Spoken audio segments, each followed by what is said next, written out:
Hello student, I am Sangeeta Mansukhani and this is the video number 82 and this video for class 12th, and in this video I am going to tell you about colloids. This is the third topic of the chapter number 5, surface chemistry. First topic adsorption, second topic is catalysis, and third topic is colloids. So today we have to learn about colloids.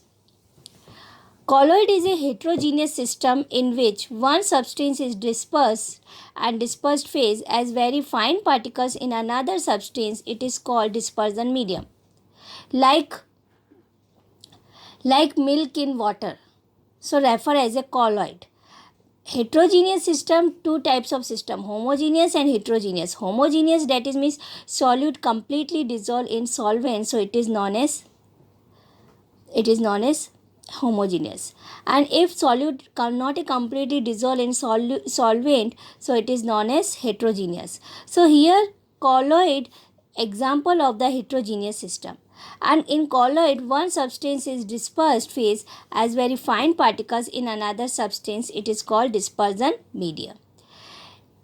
Essential difference between a solution and a colloid is that of particle size.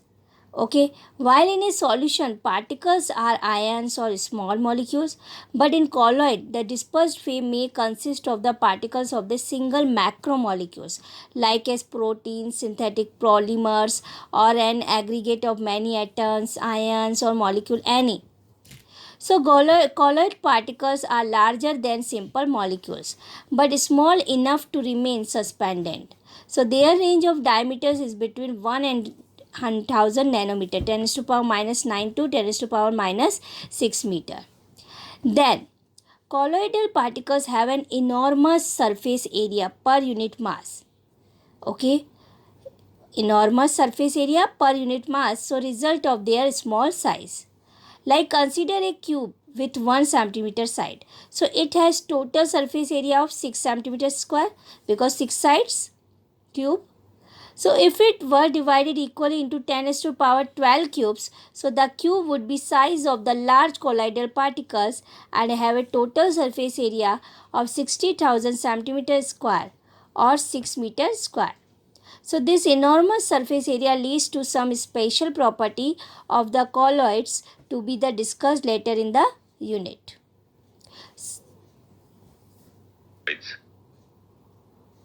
A colloid is a heterogeneous system in which one substance is dispersed as very fine particle having diameters in the range of 1 to 100 nanometer in a continuous medium of another substance. For example, milk, shaving lather, jelly, and paint. A colloidal solution is heterogeneous in nature and always consists of at least two phases, the dispersed phase and the dispersion medium. Dispersed phase. It is the component present in small proportion and consists of particles of colloidal dimensions. Dispersion medium. The medium in which colloidal particles are dispersed is called dispersion medium. Classification of colloids. So colloids are classified on the basis of the following criteria. First, physical state of the dispersed phase and dispersion medium. Second is the nature of the interaction between dispersed phase and dispersion medium, and third is types of particles of the dispersed phase. But you already understood about dispersed phase and dispersion medium. Dispersed phase as a solute and dispersion medium as a solvent. But in colloidal system we have to say solute to dispersed phase and solvent we have to say dispersion medium. So first, physical state of dispersed phase and dispersion medium. Second, nature of the interaction between dispersed phase and dispersion medium. Third is type of particles of the dispersed phase. So first, classification based on the physical state of dispersed phase and dispersion medium. So depending upon whether the dispersed phase and dispersion medium are solid, liquid, or gases. So 8 types of colloidal system are possible. But a gas mixed with another gas so form a homogeneous mixture, but it is not a colloidal system. So example given in this table, properly you see and then learn. See, Types of colloidal system. Here you see. If dispersed phase solid and dispersion medium solid, that is means types of colloid solid into solid. It is known as colloid, known as solid sol. Example like colored glasses and gemstone. Then solid into liquid. So this type of colloid known as sol. Example paints and cell fluids. Third, solid into gas. So this type of colloid are known as aerosol. Example smoke, dust. Then liquid in solid. So type of solid colloid known as gel. And example cheese and jellies. Then liquid into liquid. So this type of colloid known as emulsion. In exam also asking questions. What is the emulsion? So liquid dispersed phase and dispersion medium also liquid. Like milk in water. Milk in water. Hair cream, butter. These example of emulsion. The liquid in gas. So this type of colloid known as aerosol. Example fog, mist, cloud, insecticide spray. So it is a aerosol, liquid in gas. Gas into solid. So it is known as solid sol. Example pumice stone form rubber. Then gas into liquid. So this type of liquid form. Example froth, wiped cream and soap leather. Okay, so this type of colloid 1, 2, 3, 4, 5, 6, 7, 8. Solid sol, sol, aerosol, gel, emulsion, aerosol, solid sol form. So these 8 types of colloid based on the physical state of the dispersed phase and dispersion medium. Then next classification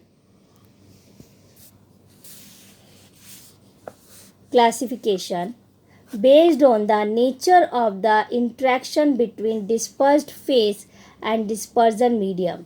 So based on the nature of the interaction between dispersed phase and the dispersion medium. So here you see, depending upon the nature of the interaction between the dispersed phase and the dispersion medium, colloid salts are divided into 2 categories. First is lyophilic, solvent attracting. Second one, another lyophobic, solvent repelling. So if water is the dispersion medium and the term used are hydrophilic or hydrophobic. So 2 types of category according to the nature of the interaction, lyophilic and lyophobic. Okay, lyophilic and lyophobic, 2 types of solvent attracting lyophilic and solvent repelling lyophobic. If water is dispersion medium, so which terms are used? Hydrophilic and hydrophobic. So then I will be explain difference between lyophilic and lyophobic. Lyophilic, that is means the word lyophilic means liquid loving. Okay, attract liquid, solvent attracting. So colloidal salt directly formed by mixing substance like gum, gelatin, starch, rubber with a suitable liquid in the dispersion medium are called lyophilic salts. Are important characteristics if dispersion medium is separated from the dispersed phase, say by evaporation. So salt can be reconstituted by simple remixing with the dispersion medium. So that's why these salts are called reversible salt. That means the lyophilic colloids again we have to find. So furthermore, these salts are quite stable and can't be easily coagulated as discussed later. Okay, so these salts are stable but cannot be easily coagulated. Then second one, lyophobic colloids. This word lyophobic means liquid hating. Lyophilic, that is mean liquid loving, and lyophobic, that is mean liquid hating. And these substances like matters, their sulfides, when simply mixed with the dispersion medium, do not form the colloidal salt. And their colloidal salt can be prepared only by special method we have to discuss later. So such salts are called leophobic salts, and these salts rapidly precipitated coagulated on the addition of the small amount of the electrolyte, otherwise by heating, by shaking, so it is not a stable. So once precipitated, they do not give back the colloidal salt, so that is means it is not reversible. So by simple addition of the dispersion medium, it is they do not give back the colloidal salt. So these salts are called irreversible salts. So leophobic salts need stabilizing agent for their preservation.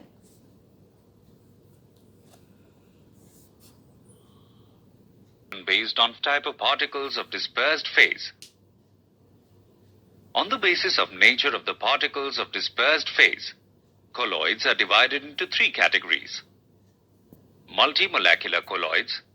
In this type of colloids, colloidal particles are aggregates of atoms or small molecules with molecular size less than 1 nanometer. These molecules in the aggregate are held by van der Waals forces. For example, a gold salt consists of particles of various sizes, which are clusters of several gold atoms. Macromolecular colloids. In this type of colloids, colloidal particles are themselves large molecules having colloidal dimensions. They have very high molecular masses, varying from thousands to millions.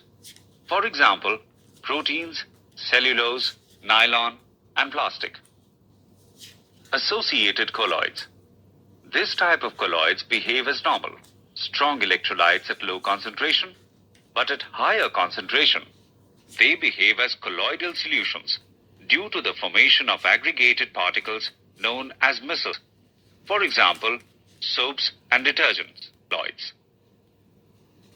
On the basis of nature of interaction between dispersed phase and the dispersion medium, colloids are divided into two categories. Lyophilic colloids. Particles of dispersed phase have great affinity for the dispersion medium. They are self-stabilized because of strong attractive forces operating between the suspended particles and the dispersion medium. They are reversible in nature. They are also known as intrinsic colloids. For example, gums, starch, gelatin, and albumin. Lyophobic colloids. Particles of dispersed phase have no affinity for dispersion medium. Rather, they hate dispersion medium. They are not easily prepared and need stabilizing agents for their preservation. They are irreversible. They are also called extrinsic colloids. For example, salts of gold, silver, and ferric hydroxide. Then classification based on the types of the particles of the dispersed phase. So on the types of the particles of the dispersed phase, three types: multimolecular, macromolecular, and associated colloids. Multimolecular colloids on dissolution, a large number of atoms or smaller molecules of a substance aggregate together to form species having size in the colloidal range 1 to 1000 nanometer. That is means whenever dissolution, so smaller molecule and otherwise large number of atoms aggregate together to form species having size in the colloidal range 1 to 2000 nanometer. So it is known as multimolecular colloids. Example, gold salt may contain particles of the various sizes having many atoms. Sulfur salt consists of the particles containing 1000 or more of acid sulfur molecules. Second one, macromolecular colloids. Macromolecules is in suitable solvent form solution in which the size of the macromolecules may be in the colloidal range. Such systems are called macromolecular colloids. These colloids are quite stable and true solution in many respects. Example of naturally occurring macromolecules are starch, cellulose, proteins, and enzymes. Those of main made macromolecules are polythene, nylon, polystyrene, and synthetic rubber. Third is associated colloids. associated colloid also known as micelles. So micelle known, and it is important because micelles are used in everyday life. There are some substances which at low concentration behave as normal strong electrolytes, but at high concentration exhibit colloidal behavior. Okay, normal low concentration behave as normal strong electrolyte, but high concentration exhibit colloidal behavior due to the formation of aggregates, and these aggregate particles formed are so called micelles, and it is also known as associated colloids. And the formation of micelles takes place only above a particular temperature called Kraft temperature and denoted by Tk. Above a particular concentration, we say critical micelle concentration, CMC, critical micelle concentration. On dilution, these colloids revert back to the individuals ions. Then surface active agents like soaps, synthetic detergents belong to this class. Force of CMC value, critical micelle concentration value, 10 raised to power minus 4 to 10 raised to power minus 3 mole liter inverse. And these colloids have both lyophobic and lyophilic parts. So micelles may contain as many as 100 molecules or more. So in soap, which molecule micelle form? And then in the next video I will be explain mechanism of micelle formation. Thank you so much.